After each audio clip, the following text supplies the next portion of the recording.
Baik. Nah, ini ya, hubungan makanan dengan kesehatan ya. Baik. Di dunia ini terdapat banyak sekali makanan ya. Terdapat banyak sekali makanan. Nah, memang Allah menciptakan makanan itu berbeda-beda ya. Dan setiap makanan memiliki fungsi atau kandungan gizi yang berbeda-beda ya. Ada yang menghasilkan vitamin A misalnya ya. Ada makanan-makanan yang menghasilkan vitamin C misalnya ya. Banyak sekali makanan-makanan di dunia ini. Ada makanan, tetapi kita harus memakan makanan tersebut dengan baik ya. Nah, tidak berlebih-lebihan ya, tidak juga dengan kekurangan ya.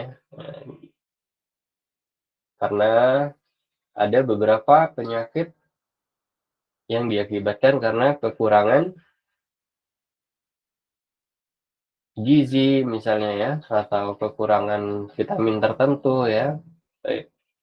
Jadi memang kita harus memenuhi kebutuhan-kebutuhan tubuh kita ya. Baik, apa saja yang harus dibutuhkan, apa aja yang harus kita makan untuk memenuhi kebutuhan tersebut. Nah, ini pada pertemuan ini kita akan mempelajarinya ya, apa saja ya.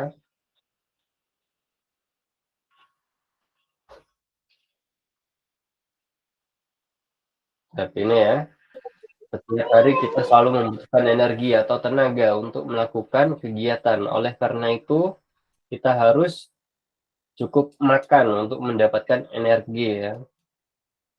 Makanan yang kita makan harus bergizi dan seimbang ya. Nah, ini ya. Selain bergizi juga harus seimbang ya.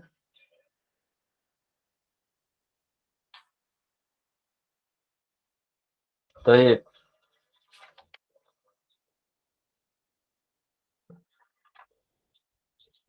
Makanan bergizi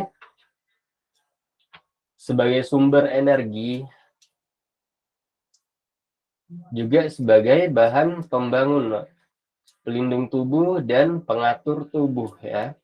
Oleh karena itu, untuk memenuhi kebutuhan tersebut, nah, kita harus makan makanan yang bergizi ya. Makanan yang bergizi yaitu makanan yang mengandung zat-zat yang diperlukan oleh tubuh ya. Contohnya apa saja? Contohnya adalah karbohidrat, lemak, protein, vitamin, mineral, dan air ya. Baik.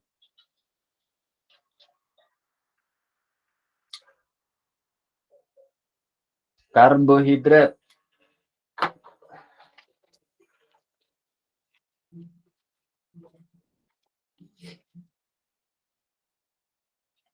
Umer, silahkan dibaca di bukunya karbohidrat.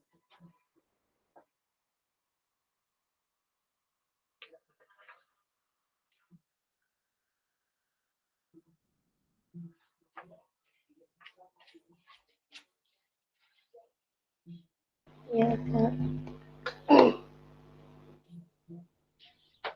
Sudah dibuka bukunya, Umer? Sudah. Iya, silahkan dibaca yang karbohidrat. Karbohidrat. Fungsi karbohidrat bagi tubuh sebagai berikut. Sebagai sumber tenaga, sebagai makanan cadangan untuk mempertahankan suhu tubuh. Bahan makanan yang mengandung karbohidrat antara lain gandum, beras, jagung, sagu, dan ketela pohon.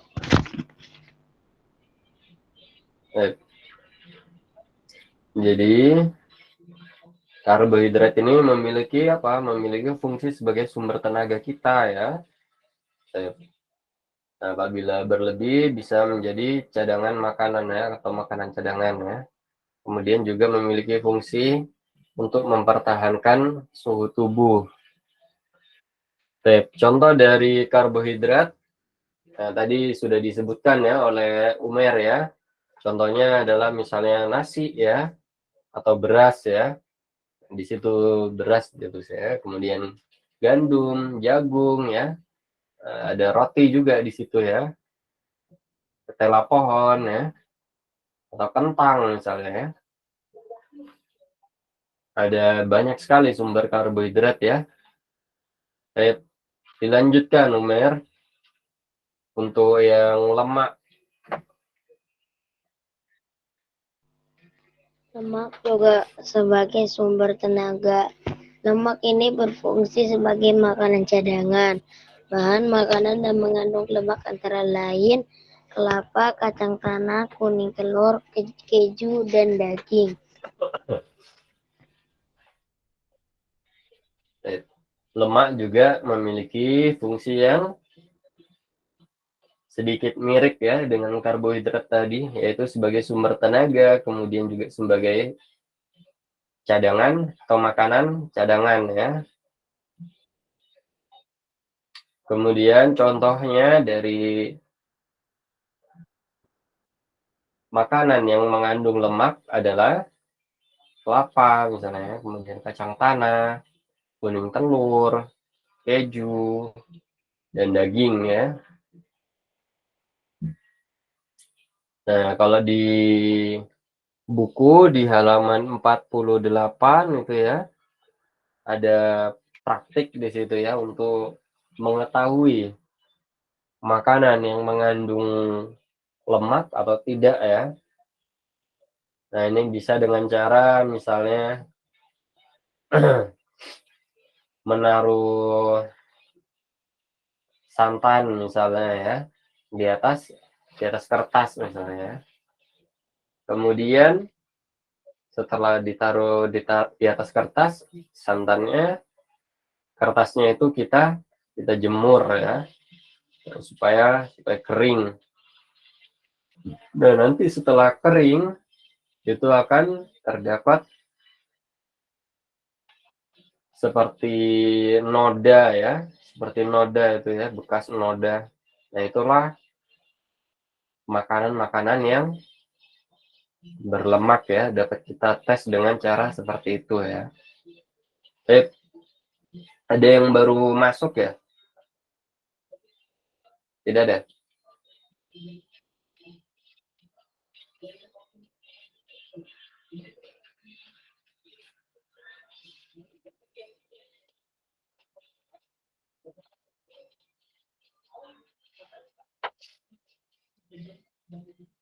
Kemudian protein. Gozi, silakan dibaca Gozi, protein.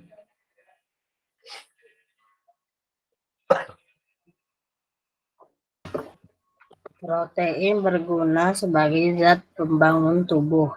Makanan yang berprotein berguna untuk pertumbuhan, perkembangan, dan mengganti sel-sel tubuh yang rusak. Bahan makanan yang mengandung protein antara lain susu, daging, putih telur, dan kacang-kacangan, terutama kedelai. Nah, ini ya. Protein bisa juga disebut sebagai zat pembangun tubuh ya. Artinya memang tubuh-tubuh kita ini banyak sekali ya disusun oleh protein-protein ya. Kemudian protein ini berguna untuk pertumbuhan ya, perkembangan, dan mengganti sel-sel tubuh yang rusak ya. Contohnya tadi sudah disebutkan ya, yaitu seperti susu ya, daging, putih telur, kacang-kacangan ya, terutama kedelai ya. Misalnya yang paling sering kita makan itu ya, kedelai ya. Ada susu kedelai bahkan ya, diolah menjadi susu kedelai, kemudian diolah lagi menjadi tempe ya. Banyak sekali ya yang mengolah kedelai ya. Diolah menjadi tahu juga ya. Banyak sekali. Kemudian Gozi, silahkan dilanjutkan Gozi. Mineral. Mineral merupakan zat pengatur tubuh. Mineral diperlukan oleh tubuh dalam jumlah sedikit. Walaupun tubuh hanya membutuhkan sedikit, kita harus tetap memenuhinya. Jika tubuh kekurangan mineral, kesehatan akan terganggu. Beberapa mineral yang dibutuhkan oleh tubuh seperti tertera dalam tabel berikut.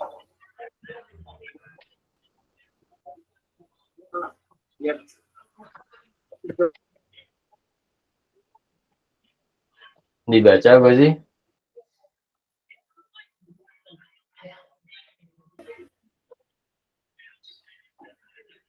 Gue sih. Yes, Ustaz. Cara bacanya gimana ya, Ustaz itu? 1. Fosfor ya. Contohnya atau sumber bahan makanan yang mengandung fosfor adalah ikan ya, kacang-kacangan, susu dan keju ya. Fungsinya apa? Fungsinya sebagai pertumbuhan sel-sel dalam tubuh ya. Nah, ini biasanya ada susu-susu yang kita minum itu ya. Sudah mengandung fosfor ya. Dan untuk pertumbuhan sel-sel dalam tubuh ya. Ataupun biasanya pada susu bayi itu ya, iklannya ya sudah ada fosfor gitu ya. Memang ada fosfornya ya. Kemudian fluor ya, contohnya susu lagi ya, kuning telur, ikan laut. Iya, kenapa Sali? Kata Akila di tempatnya udah azan, Ustaz. Hah? Sudah azan? Oh iya, silakan Rakila ya. Yang masih belum azan tetap di kelas ya. Ustaz. Kemudian ikan laut dan otak gitu ya. Nah, otak misalnya otak kambing ya.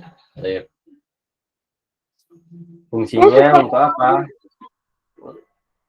Untuk pembentukan tulang dan gigi ya, mencegah kerusakan gigi ya. Kemudian ada kalsium.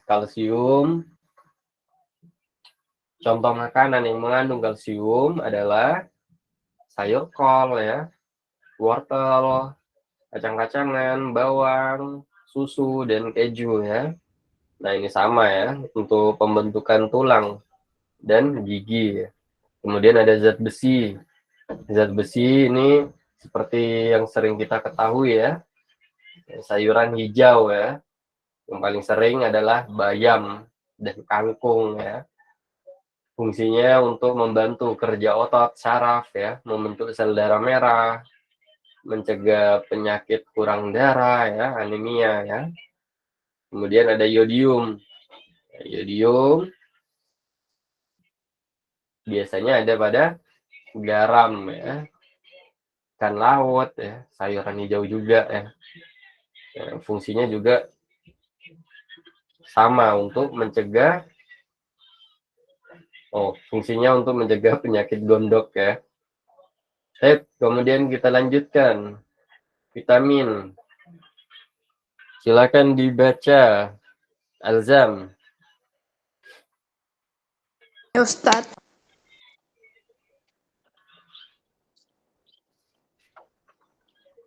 vitamin berfungsi sebagai zat pengatur dan pelindung tubuh.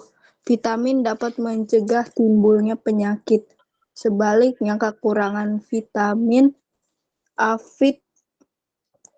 avitaminosis dapat mengganggu kesehatan, misalnya sariawan akibat tubuh kekurangan vitamin C.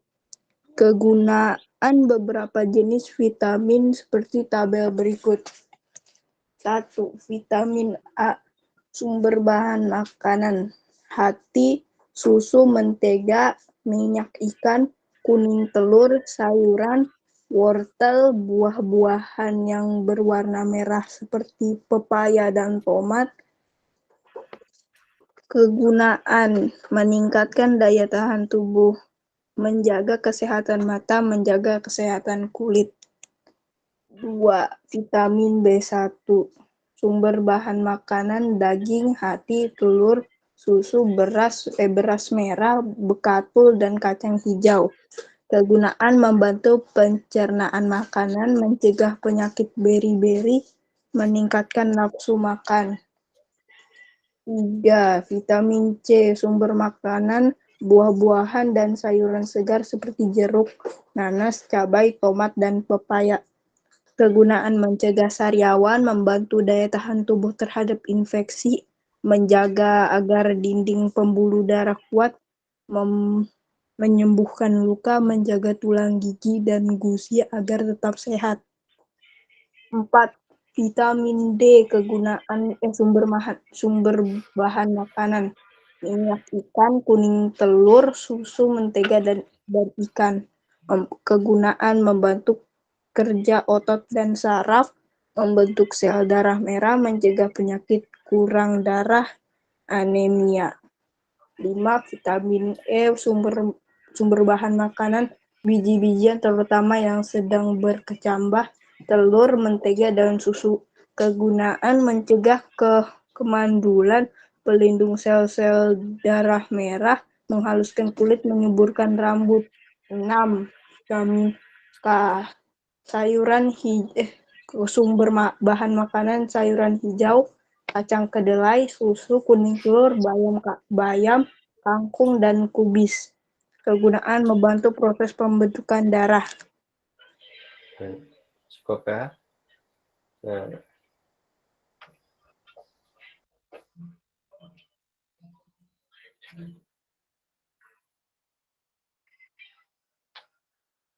jadi vitamin ini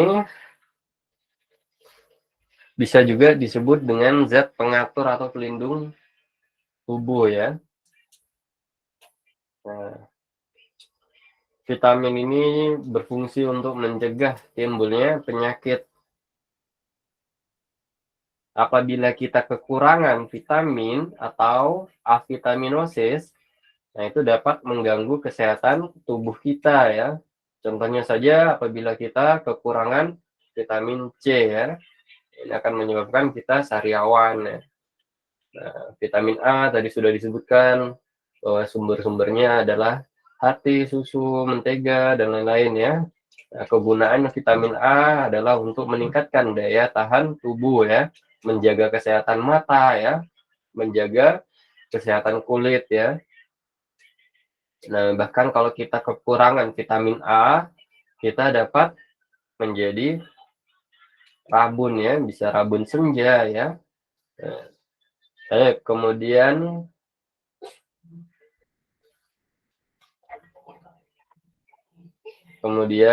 ada vitamin B1 ya. Nah, sumber-sumber makanan pada vitamin B1 adalah daging, hati, telur, susu, beras ya. Beras merah ya, bekatul. Fungsinya untuk membantu pencernaan makanan, mencegah penyakit beri-beri ya. Meningkatkan nafsu makan ya. Vitamin C. Ini biasanya kalau yang suka sama yang asam ya, kayak jeruk ya, vitamin C ya. Kemudian ada cabai, tomat ya, nanas, pepaya. Banyak sekali manfaat dari vitamin C ya. Nah, salah satunya tadi sudah disebutkan bahwa untuk mencegah sariawan ya. Kalau kita kekurangan vitamin C akan menyebabkan sariawan. Kemudian membantu daya tahan tubuh terhadap infeksi. Menjaga agar dinding pembuluh darah kuat ya, menyembuhkan luka, menjaga tulang, gigi, dan gusi agar tetap sehat ya. Kemudian ada vitamin D. Vitamin D ada pada contohnya ada pada kuning telur, susu, mentega, dan ikan ya. Nah, ini untuk membantu kerja otot dan saraf ya. Membentuk sel darah merah. Sementara vitamin E bisa kita temui pada biji-bijian ya. Kemudian telur, mentega, dan susu. Nah, fungsinya untuk pelindung sel-sel darah merah ya, mencegah kemandulan ya, juga bisa ya. Untuk menyuburkan berarti ya. Kemudian vitamin K. Nah, vitamin K ada pada sayur-sayuran yang hijau ya. Kacang kedelai, susu, kuning telur, bayam ya. Bayam itu kangkung juga, itu sayuran hijau ya. Kemudian ada kubis ya. Nah, ini untuk pembentukan darah ya. Kemudian air ya. Nah, air ini berguna untuk melarutkan zat-zat makanan, melancarkan pencernaan makanan, dan mengatur suhu tubuh ya. Nah, air dapat diperoleh dari air yang kita minum. Selain itu, air juga diperoleh dari bahan makanan yang kita makan, seperti buah-buahan dan sayur-sayuran ya. Pada kondisi normal, kita membutuhkan minimal 2,5 liter air per hari ya. 2,5 liter air per hari. Tubuh akan terasa lemas jika kita kekurangan air ya. Oleh karena itu, perbanyaklah minum air, terutama air putih ya. Nah, memang manusia itu bisa kuat ya untuk tidak makan ya berhari-hari ya misalnya ya. Nah, tetapi manusia tidak bisa kuat ya apabila kekurangan air sampai berhari-hari ya. Bahkan kita normalnya itu membutuhkan minimal 2,5 liter air per harinya ya. Nah, ya. Apabila anak-anak solih sekalian masih belum memenuhi kebutuhan airnya setiap harinya, nah maka ditingkatkan jumlah air yang diminum ya.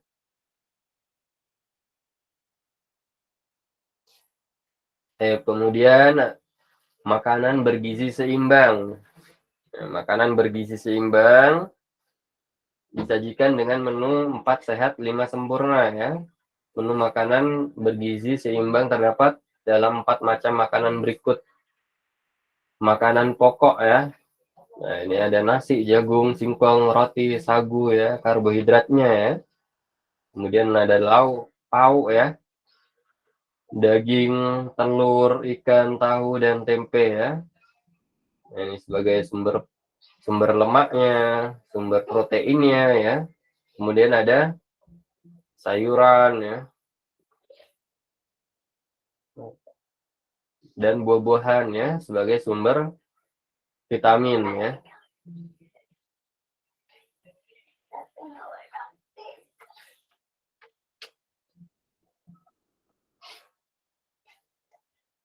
Baik. Kemudian makanan yang kita makan harus bergizi seimbang. Makanan dikatakan bergizi seimbang jika mengandung karbohidrat, protein, lemak, mineral, dan vitamin ya. Seperti tadi yang disebutkan ya. 4 sehat, 5 sempurna ya.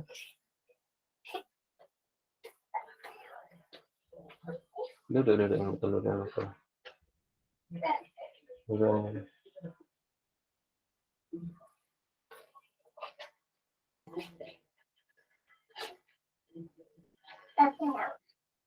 Hah?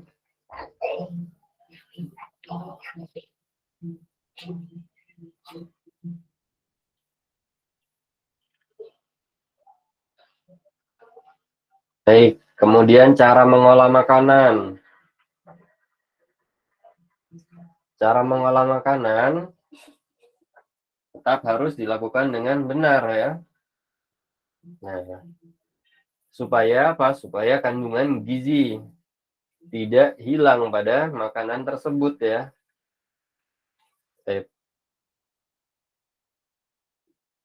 Contohnya, misalnya ketika kita memasak nasi ya atau beras ya.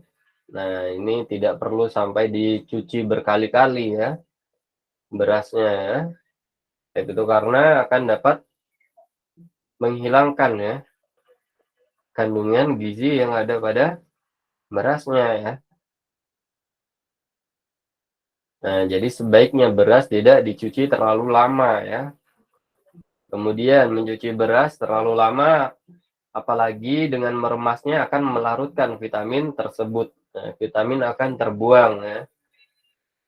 Terus bagaimana kalau misalnya kita ingin makan buah-buahan atau sayur-sayuran? Nah, yang pertama yang kita lakukan apabila kita ingin makan makanan buah atau buah-buahan ya, nah kita cuci dulu buah-buahannya. Kita cuci dulu buah-buahannya ya. Dan barulah kita memakan buah-buah tersebut ya. Kemudian apabila ingin memasak sayur-sayuran, apabila ingin memasak sayur-sayuran, nah yang pertama juga sama harus dicuci dulu ya. Karena memang buah-buahan dan sayur-sayuran itu memang dari lahan ya.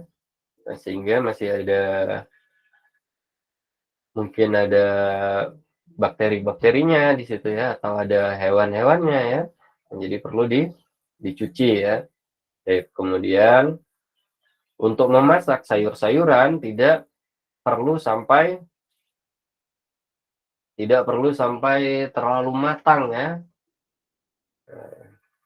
Karena juga dapat menghilangkan kandungan gizi yang ada pada sayuran ya.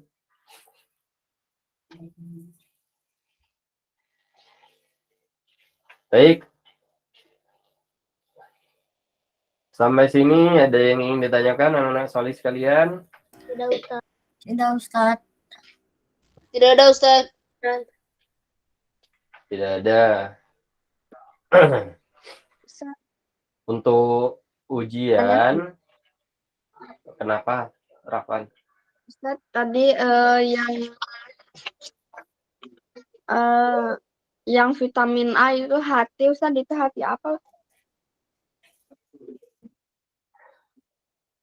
Hati apa? Hati ayam. Hati ayam. Boleh ya, hati ayam ya. Hati ayam. Hati sapi pun bisa. Hati sapi juga bisa kan, Ustaz, kayak di semur. Iya. Syukran, Ustaz. Baik, untuk ulangan, nah, insya Allah nanti menggunakan Google Form saja ya, menggunakan Google Form saja. Ulangan kedua nggak pakai Google Form, Ustaz, atau enggak? Pakai Google Form semua insya Allah nanti ya. Oh gitu, Ustaz, kenapa nggak pakai kertas lagi? Untuk memudahkan ya, supaya nanti Oh iya, Ustaz. selesai mengerjakan ulangannya, nanti nilainya langsung masuk ke rapornya ya. Nanti kenapa? Berarti itu dong, Ustaz. Ujian kuartalnya Google Form juga. Untuk ujian kuartal tidak menggunakan Google Form ya, karena ini dikerjakan bersama-sama ya, seluruhnya ya. Berarti ulangan 1 sama ulangan 2 nggak bersama-sama ya? Maksudnya untuk ulangan 1 dan ulangan 2 itu bisa dilakukan oleh homeschooling Imam Nawawi saja. Tetapi apabila ujian kuartal, kalau ujian kuartal itu dilaksanakan serentak ya, tidak hanya homeschooling Imam Nawawi. Ada sekolah Imam Nawawi ya, dan lain-lain sebagainya ya. Nah, jadi semua sekolah atau seluruh sekolah dari Imam Nawawi serentak ya melakukan ujian kuartal. Jadi ujiannya tetap menggunakan kertas ya. Oh ya Ustaz. Baik, dipersiapkan ya, insya Allah pekan depan kita ulangan ya atau ujian kuartal. Kita akhiri dengan doa kafaratul majlis ya, nama sekali sekalian.